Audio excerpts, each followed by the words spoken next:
নমস্কার, আপনারা দেখছেন ভিশন প্লাস নিউজ, সঙ্গে রয়েছি আমি দিশা। অভয়াকাণ্ড ঘটেছিল 2024-এর আগস্ট মাসে।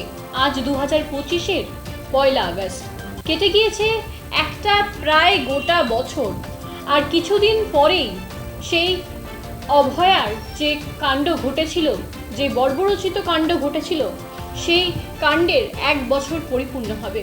কিন্তু তা সত্ত্বেও অমীমাংসিত গোটা ঘটনা। বারংবার দাবি দেওয়ার পরেও কোনো সুরাহা মেলেনি। একাধিকবার পথে নামতে দেখা গেছে অভয়ার মা বাবা থেকে শুরু করে বিভিন্ন যে রাজনৈতিক দল তাদের, কিন্তু তারপরেও অমিল গোটা ঘটনা। এবার সিবিআইদের যে ব্যর্থতা, তাই নিয়ে পথে নামতে আজ দেখতে পাওয়া গেল জুনিয়র ডাক্তারস ফ্রন্ট এবং অভয়া মঞ্চতে। দেখতে পাওয়া যাচ্ছে ঝাঁটা হাতে তারা প্রতিবাদ করছেন। ঘটনাস্থল থেকে কি বার্তা উঠে আসছে শোনাবো। আমরা এই দুনিয়ায় জীবনের গান শোনাই, মুক্তির গান শোনাই, মুক্তির গান শোনাই, মুক্তির গান শোনাই। প্রকৃত তদন্ত করছে না, গাফিলতি দেখাচ্ছে। প্রকৃত দোষীরা এখনো আড়ালে, প্রমাণ লোপাটকারীরা এখনো আড়ালে, এবং যারা ষড়যন্ত্রের সাথে যুক্ত এই হত্যার, তারা এখনো আড়ালে।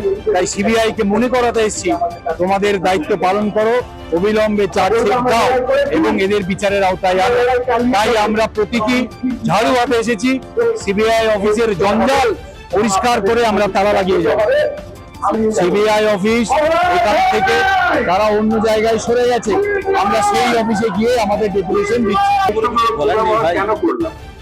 কারণ হচ্ছে আমরা হাসপাতালে, আমরা ট্রেনে, বাসে, সব জায়গাতেই যারা আমাদের তাদের জন্য আপনারা যদি 1 বছর ধরে আন্দোলনটা করছেন, রাস্তায় রয়েছি আমরা মনে করি পৃথিবীতে কেন মেরেছিল, মানবিকতাও আছে।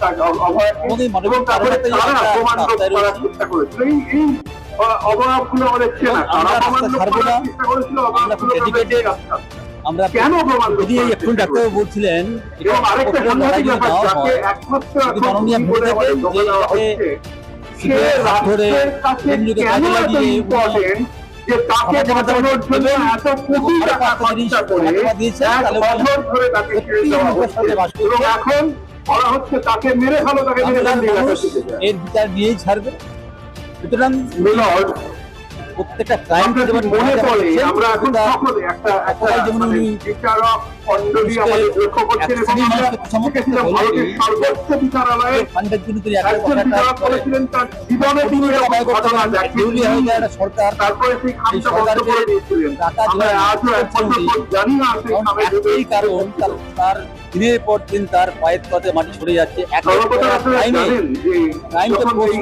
মহামারী আয়োজন সবকটা ধর্মের দিয়ে শুধু একটা জায়গায়